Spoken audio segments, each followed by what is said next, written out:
Instagram, you chance it. Alright, I think we're looking like we're live everywhere. Okay. Boom! It is the VeganSteven podcast. It's VeganSteven here, the king of consistency. VeganSteven is the parody of a podcast. VeganSteven is a fictional character. All guests are allegedly fictional characters. All fucking characters and events in the show, even those based on real people, are entirely fictional. Celebrity voices are impersonated poorly. The following program contains coarse language and due to its content should not be viewed by anyone. Holy moly! How much time did I save there by saying that really fast? Alright, we're going to keep going. Today's date is the 19th of the 11th. The time is 10:40. How are you getting on, B-slots, you fucking ledge bag? Moving on here to the next job. We got some events. House party tour coming up. VeganSteven. Doing gigs and house parties. What's next? Meet and greets. All the sound working. I think everything's working alright. We're good, we're rocking. We're all good. B-slots is on board. We're all holding each other's hands. We're all ready to go. Today we're going to talk about them haters. Now, the doubt that's in your own mind when you're pursuing your goals. Alright, we got some Create Now merch. We got some buy the old hats and the clothes, ethically made clothes. We're talking about some current affairs. Watched an interview with your boy Martin Scorsese. I don't actually ever say your boy. For some reason I thought it was funny if I started saying yo boy. And now I can't stop saying it. It's one of those things. I used to say LOL, lol, as a joke, and now I say lol as a verb. I don't know what the right word is. But yeah, Martin Scorsese was saying if you don't like horrors, you don't like film. Oh shit! One more time. If you don't like horrors, you don't like film. Oh! And what does he mean?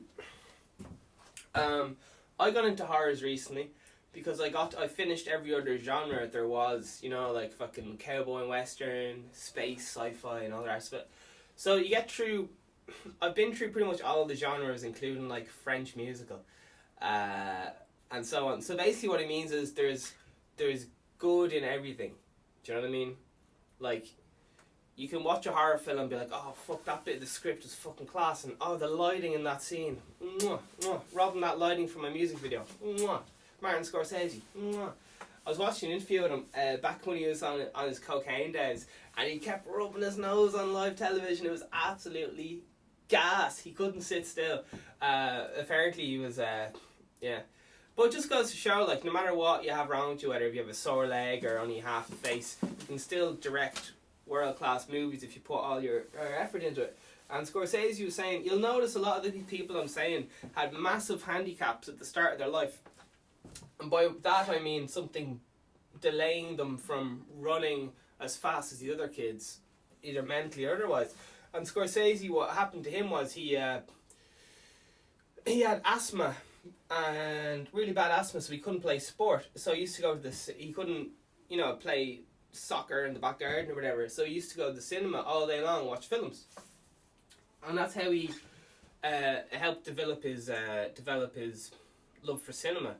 And again with like Nicholas, oh yeah, one I'm gonna jump around a bit here, but we were talking before about repetitive thoughts and how these thoughts can scare the shit out of you. And I was listening to a thing, often when I quote comedians, because often comedians, the very best, are very good philosophers, because as I said, you kind of be yeah, alright, it's a bit complicated, so I won't get too much into it, but basically Bill Burr said that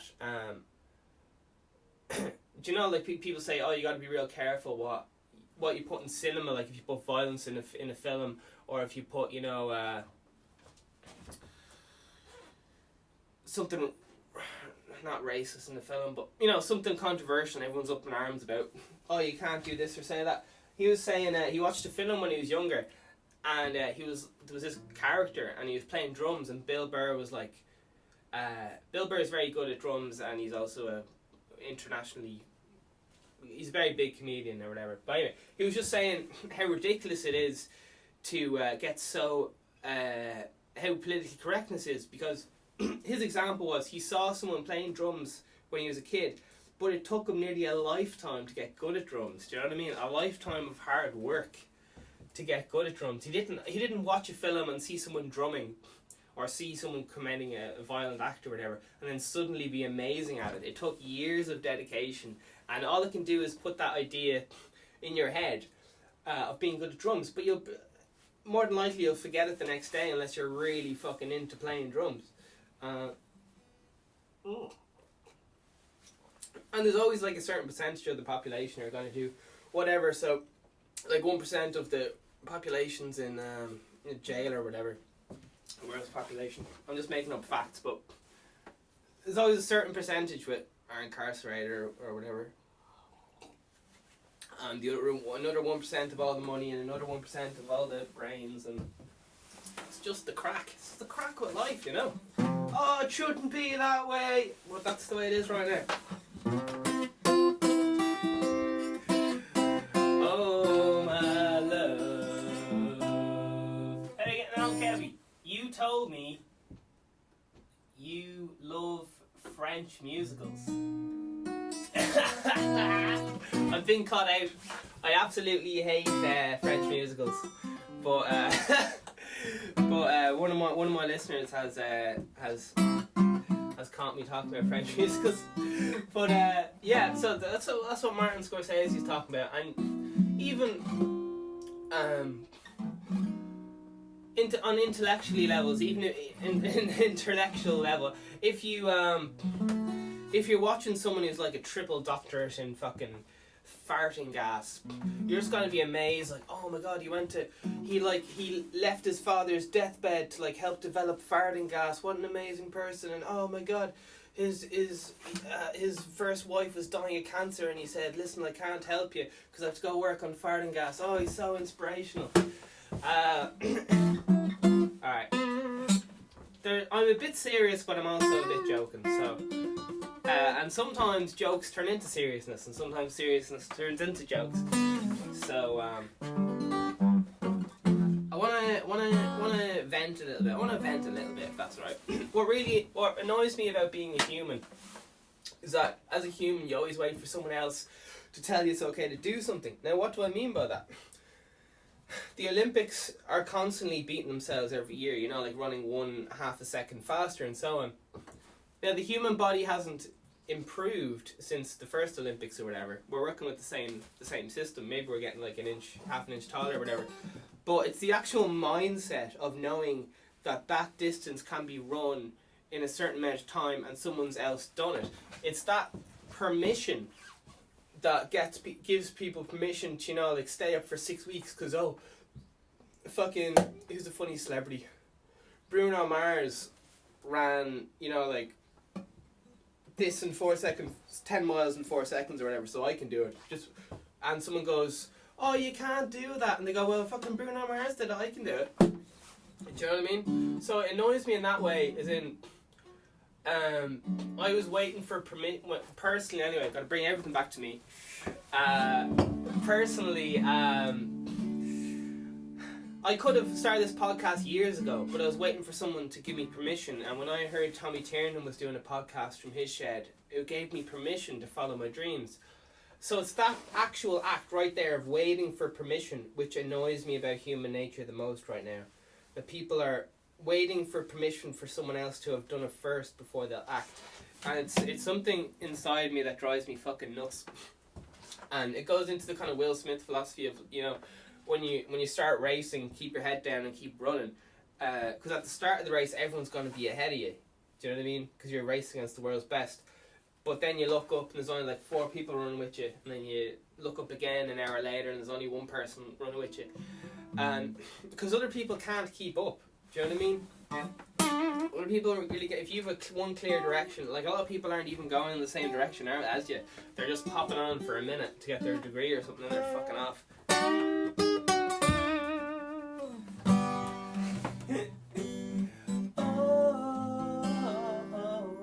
Oh yeah. Did I mention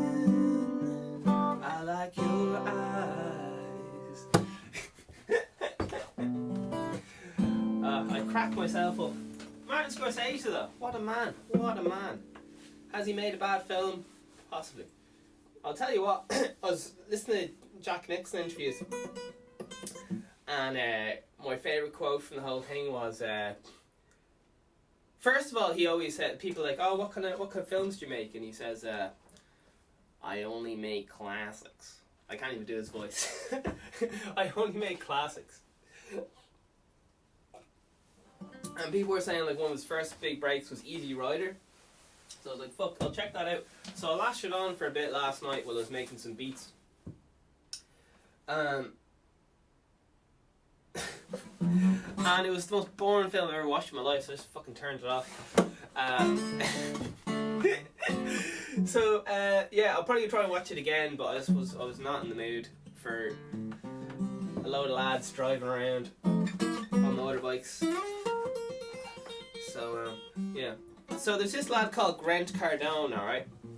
And he's one of those, you know, like millionaire gurus, one of those kind of, hey, what are you doing on your ass? You can make money now. You make, hey, get up off your bum there. I'm a multi-million, I'll make you money guru, okay? You can do it too. He's one of those guys who's like, come on, you can do it. A bit like VeganSteven. I think Grant Cardone is ripping off VeganSteven personally. But one of the best things, I've read a lot of his books. He's big into, you know, conveying ideas and getting people inspired in your ideas through communicating better. And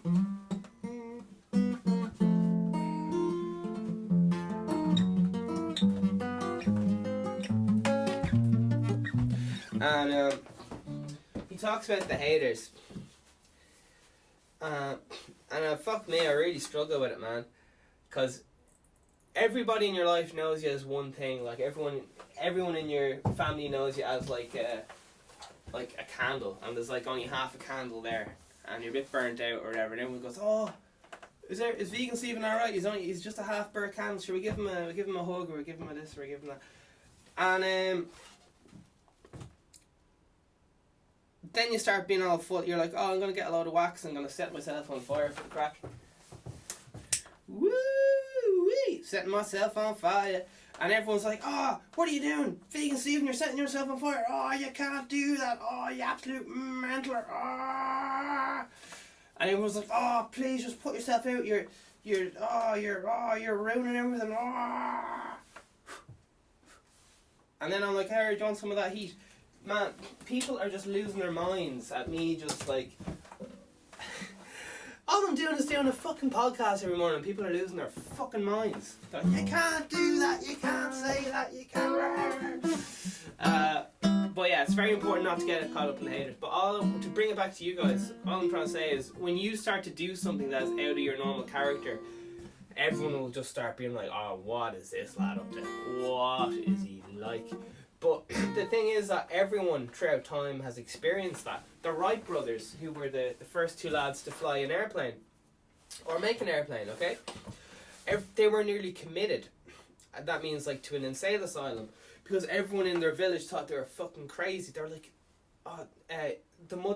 people used to get up in the coffee shops or whatever they had back then and be like, we'll feel very sorry for Mrs. Wright or her two sons. Bless her, she has it awful hard. They're out there on the hill trying to fly.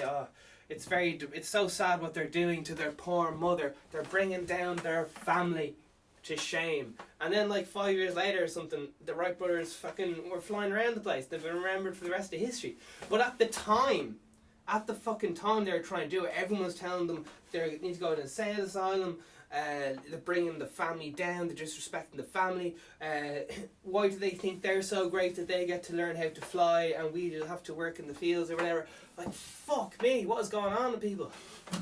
It's absolutely mad. There's like a certain amount of jealousy there, there's a certain amount of I don't want things to change from other people, there's a certain amount of... But generally...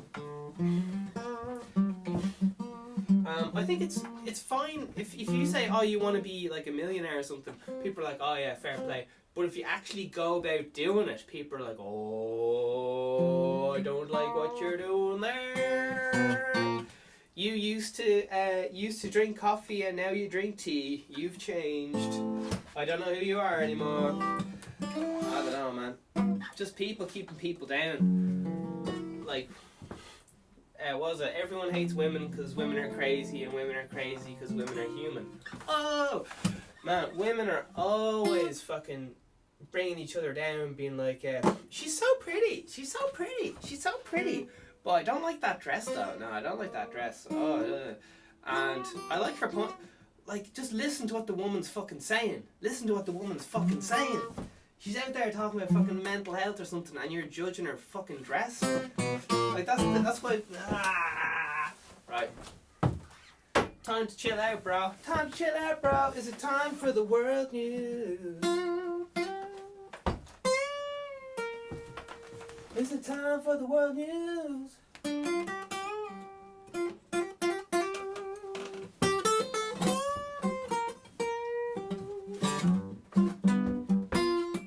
Yeah, fucking haters, man. And you'll notice fucking they used to be really annoyed about stuff like that, like, oh, you didn't give us €400, like, or something. And then, like, the next year, they're fucking fuming because you didn't give them, like, 50 cents. They're like, oh, you fucking prick. I don't know, man. People just go fucking out of whack. When you start following your dreams and being a different person to... People just fucking lose their minds. It's absolutely mental. It's absolutely mental. Because when... It's one thing having your clear goal, do you know what I mean? And saying you want to do something, but when you actually start following the goal, things have to be pushed out of the way. You have less time to see your friends and stuff because you're like, you got to stay in and work. You got less time to, and other things start getting pushed out of the way. And maybe, like, you know, you didn't clean the toilet or something. I don't know. No one understands me well. That's me crying. But yeah, jeez, Jack Nicholson, some boy. He says, so people come up to him and go, like, say that line, like, here's Johnny or whatever, and he goes, my fee is... Oh, I can't do his voice. Anyway, he says, my fee is 100,000 per day.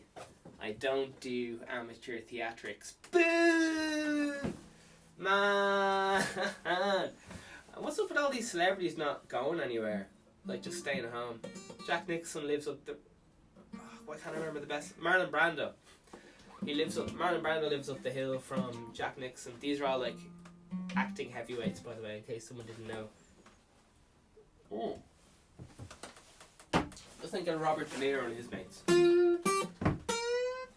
Or half the cast of Godfather.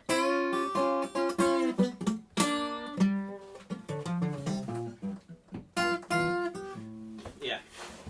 So there's so much doubt involved in following your goals. There's self-doubt, which is the fucking worst. And then there's other people doubting you. And then there's other people saying shit like, sure, you're fucking famous, but when's the last time